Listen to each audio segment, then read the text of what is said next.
This man is evil as fuck.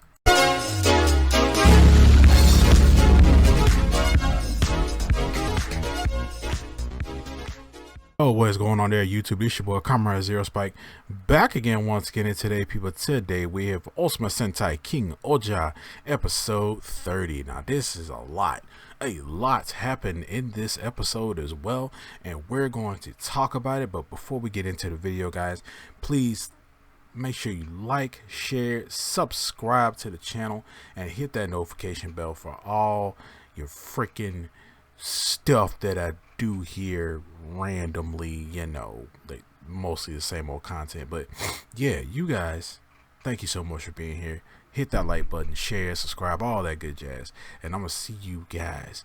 Oh my god, I'm doing the outro. Anyway, in this episode, we see that Himeno and Rita are hanging out together at Ishibana, and we see that Himeno has given Rita she's giving her some bling. She's giving her some bling, and we see that they start talking about stuff, and we ended up just having a nice conversation with each other. We see that Sebastian has lost all that weight, and he ain't a fat slob no more. Yeah, he ain't telling nobody about that weight loss journey. But we did see that Jeremy basically went home. Like Jeremy just basically went home, and we see that Gira does go back and go talk to him. But we see that we have this random dude walking around, and it's freezing and stuff like that. We end up seeing that Karas, the previous person who ruled over Goken, she is like going around and she's freezing everything. Like, she has a whole blizzard following her, and she's freezing it, and she's basically freezing everything. She goes to other kingdoms and freezes stuff, and she even freezes some parts of Jeremy's kingdom as well. But we see that she's freezing everything, and then that's when Sebastian comes in and tells Himeno that, hey, someone's out here that's freezing everything, and it's a blizzard outside and stuff. So her and Rita go outside to see that it's Karas. Her body is like walking around, she's freezing everything, and she runs up to Karas and ends up using her using her eye ability on Karas's eye. And we see that Karas apologizes to her, and then Karas falls down, and they end up taking her back to the castle in Ishibana to see if she's okay. But turns out she's actually dead. She was dead the entire time. But we get an explanation on Rita's eye and what her eye is and actually what it's able to do. Her eye was actually bestowed upon her by Karas, and this eye basically has the ability to freeze anything, freeze anyone, anything, and is basically used as a tactic for people who cannot be punished by traditional laws. So but if you use this ability, the user also dies as well. The person that using it actually dies. So Karas tells young Rita that basically, hey, I hope you never have to use this ability, but it's a secret ability, and that's why we see Rita, who is always hiding her eye. But yeah, so we get that big explanation, and then out of nowhere we see that this guy in this black robe he gets brought to Ishibana, and he's like super cold. He's complaining about it, and that's when Himeno tries to see who he is and tries to see what his symptoms are, try to operate on him. But turns out it's this new dude, his name, and turns out this guy is the reason the fury of the gods happened. He is the culprit behind the fury of the gods. And turns out Rita actually knew who he was. He was the culprit, and we see that she says that Karas was the one that tried to imprison him. She did imprison him in the ice, but she couldn't formally put him on the trial and arrest him and things like that, because there really was no proof that he actually did it. But also we see that this guy is the culprit of the fury of the gods, and he is the reason why Himeno's parents were basically both killed. And we see that Duga, or Dugged, he sees this and he's like, who is this guy? I don't know who this dude is. And turns out this guy, Gordy, I can't not pronounce his last name, but his name is Gordy, and or Gidori, or Gordy. I'll just call him Gordy. This guy is the fifth jester. He's the fifth jester to the galactic insects. He's the fifth jester to, Duga's little squad he has. And this guy is actually has a power, also has a power of himself, where has a power of his own, where he's able to bring back the dead. He's able to bring back the dead, but he can't control them. They just go purely off of instinct. We see that Gira is also there with Jeremy, and we see that he's able to bring some of the dead Bugnarok back to life, and they're just like mindlessly attacking anything that they see, and he's not able to control them. He says that they are basically relying purely on instinct, and this dude just wants to kill everything. He just wants he just wants everything to freaking die, right? So he wants everything to die, that he can bring everything back. He can bring whatever is dead back as a zombie, technically, and have the whole world just be full of death. That's his whole thing. He is ordered by Kamagen to annihilate, to basically just use his power to destroy all of Terra. We get in a flashback sequence of him, of Kamagen and the big brooding dude, the white, the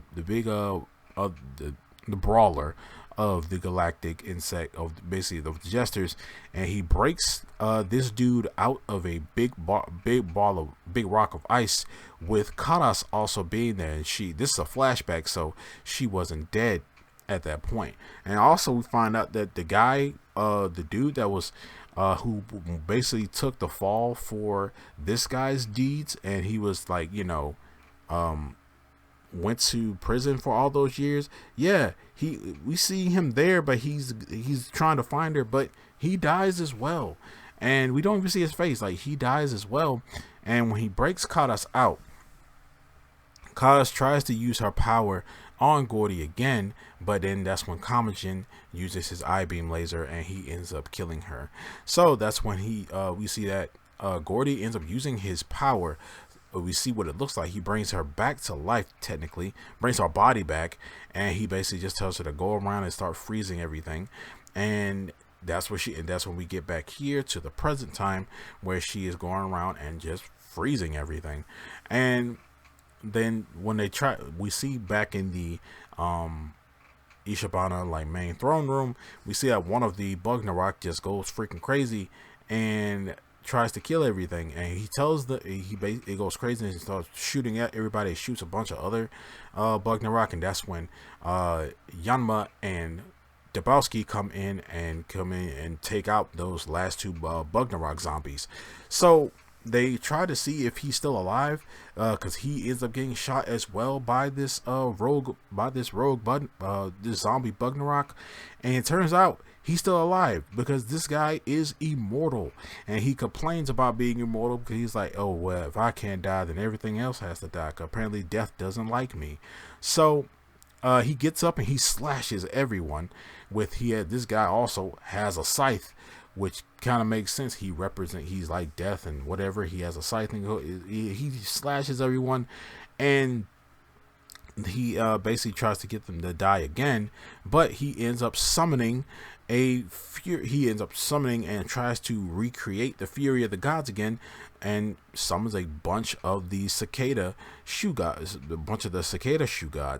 and they basically flying through all out the air and things like that. They end up going back outside, and then that's when everybody basically hinges up to basically try and fight him, but they really can't really do anything to him. He summons a bunch of the zombie Bugnarok grunts to come and fend them off. When he ends up knocking Himeno and Rita out of their ranger forms, we see that Rita tries to use her ice power, to basically punish him or freeze him all over again. But we see that she ends up like in this black void, and we see that big boy Mofun comes in and tries to give her some love, tries to hug her, but as it turns out, it's actually Himeno, and Himeno stops Rita from using their attack, using this ice attack, and says that I don't want you. This man took my mom and dad from me. I don't want him to take my friend as well. We'll beat him together. And Rita's like, okay, cool. So cool. I used to get it. So that's when they try to fight him off again. They end up getting ready to battle him again, but turns out he gets ready to use like a move, but out of nowhere he gets kicked in the face, and then everybody else gets one-shotted as well. Turns out it's freaking Jeremy's mom, and she gives me mad Predator vibes. I don't know, like how her helmet piece, the way it looks, she gives me like female Predator vibes going on, and without the mouth, just Predator with the helmet on. And then she runs up and hugs Jeremy, and the episode basically ends off right there with Jeremy being hugged by his mom. And I'm thinking, I thought his mom, we all thought his mom was dead or whatever, but yeah, she's still here. Maybe she is a zombie or whatever, but we don't know for sure.